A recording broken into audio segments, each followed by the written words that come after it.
I want to start with Javier in Florida. You're on the air with Dave Warnock and Matt Dillahunty. How are you? I'm fine. How are you? I'm doing all right. Good.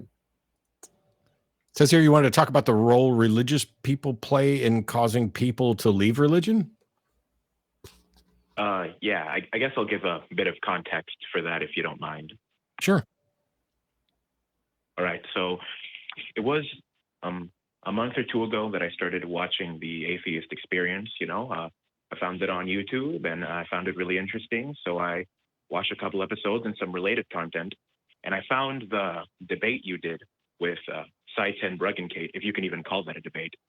And what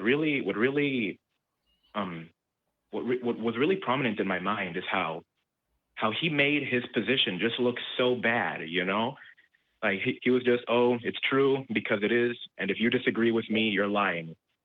And that really harms his own position. And I thought to myself, well, it brought me the question, how big do people like him or people in similar situations, how big is their role in causing people to examine their own religious beliefs and eventually leaving them? Yeah, I have no idea. I know. I will say that, if I were to put my Southern Baptist hat back on, which, by the way, whoever got me the Jesus and Darwin hats, thank you, but you don't have to also get a Southern Baptist hat. But if I were to put my Southern Baptist hat back on, there were times where we would run across a particular preacher or hear about a preacher who was a bad witness, a bad representative, was not particularly biblically sound or whatever else. And it didn't cause us to abandon our religious beliefs. It just, the Bible has protective measures in there and in Christianity, it's just kind of known. There are some people who profess to be Christians, but aren't. And some of them are going to wind up pastors. Dave, you were a pastor.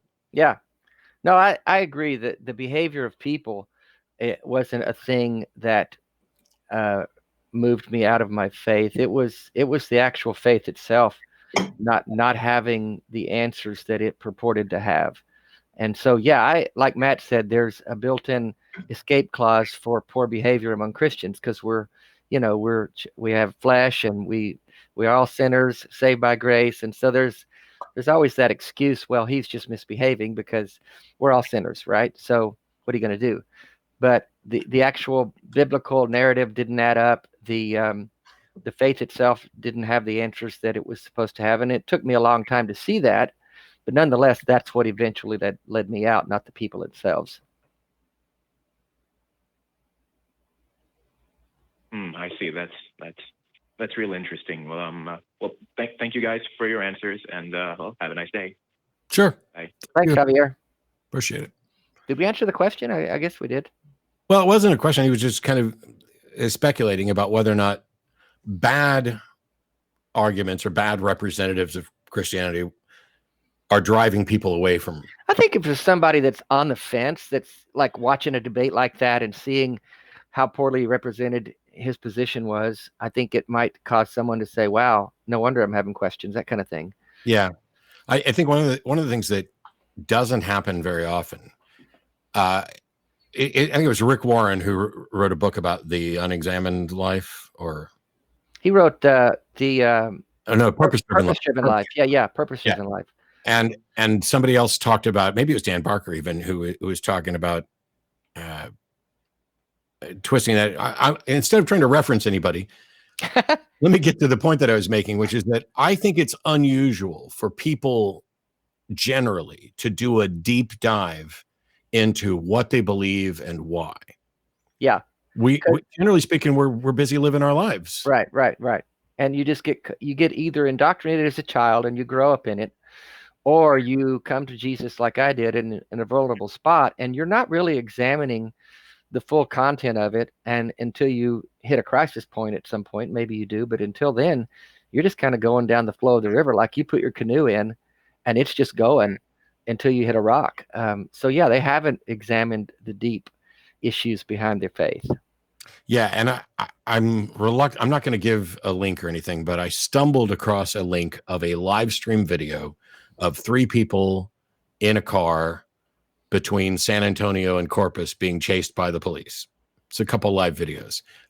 It was posted on Facebook. And, it was,